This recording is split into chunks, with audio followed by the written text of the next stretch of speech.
कर्नाटक में एक ऐसी घटना का खुलासा होता है जिसे सुन के पूरे सिस्टम की होश उड़ जाती है। होता कुछ ऐसा है कि एक व्यक्ति अपने पूरी बॉडी को ढका हुआ दक्षिण कन्नड़ा में 22 जून 2025 को एक न्यायालय जाता है और वहां पे एक अर्जी दाखिल कराता है जो अपने चेहरे को पूरी तरह से ढका रहता है। वह वकील से कहता है कि धर्मस्थला के जंगलों में उसने बहुत सारे लाशों को दफनाया है, जिसे सुन के वकील के होश उड़ जाते हैं।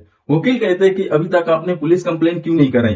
तो व्यक्ति कहता है अगर मैं पुलिस कंप्लेन कराने जाऊं तो शायद मैं मार दिया जाऊंगा, क्योंकि इसके अंदर बहुत ही बड़े बड़े लोगों का हाथ है।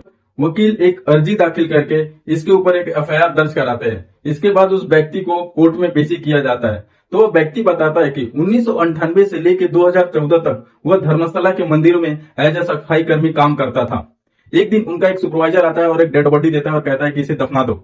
यह देखकर वो बहुत ही हैरान हो जाता है। जब वो इसका विरोध करता है तो वो कहते हैं कि अगर आप ऐसा नहीं करोगे तो आप सबको जान से मार दिया जाएगा। यह सिलसिला धीरे धीरे आगे बढ़ता है और ऐसे बहुत सारी डेड बॉडी आती है, उनको दफनाने के लिए कहा जाता है। लेकिन यह व्यक्ति यहाँ से भाग जाने का विचार बनाता है और यहाँ से भाग जाता है और आसपास के राज्यों में जाके छुप छुप के रहता है। मन में यह बात खलती है कि यह बहुत ही गलत हुआ है, मुझे इसके खिलाफ आवाज उठानी चाहिए, तो मैंने इसके ऊपर कोर्ट में कार्रवाई की। और वो व्यक्ति जज से ये भी कहता है कि इस जितनी भी शवें हैं इनमें सबसे ज्यादा महिलाएं और नाबालिग बच्चियां हैं जिनके साथ शोषण किया गया है, उनके साथ मारपीट की गई है, उनका गला दबा। ये भी कहता है कि इसमें बहुत ही बड़े बड़े लोगों का हाथ है और इस बात को पुलिस को भी पता है, फिर भी उसने कोई भी कार्रवाई नहीं की है। जब जज पूछते हैं कि आपके पास कोई एक साबूत है, तो वह व्यक्ति अपना एक बैग खोलता है और उसमें से कुछ मानव की हड्डियां और मस्तिष्क दिखाता है, जिसे देख के पूरे कोर्ट परिसर में सन्नाटा सा जाता है और हर कोई हैरान हो जाता है। कोर्ट ने इसके ऊपर कार्रवाई करने का आदेश देते हैं। यह घटना इस तरह से वायरल होती है कि यह पॉलिटिकली बन गई है और यह कर्नाटक की राज्यसभा में भी इसके ऊपर चर्चा हुआ है और इसके ऊपर एक एसआईटी की जांच रख दी गई है।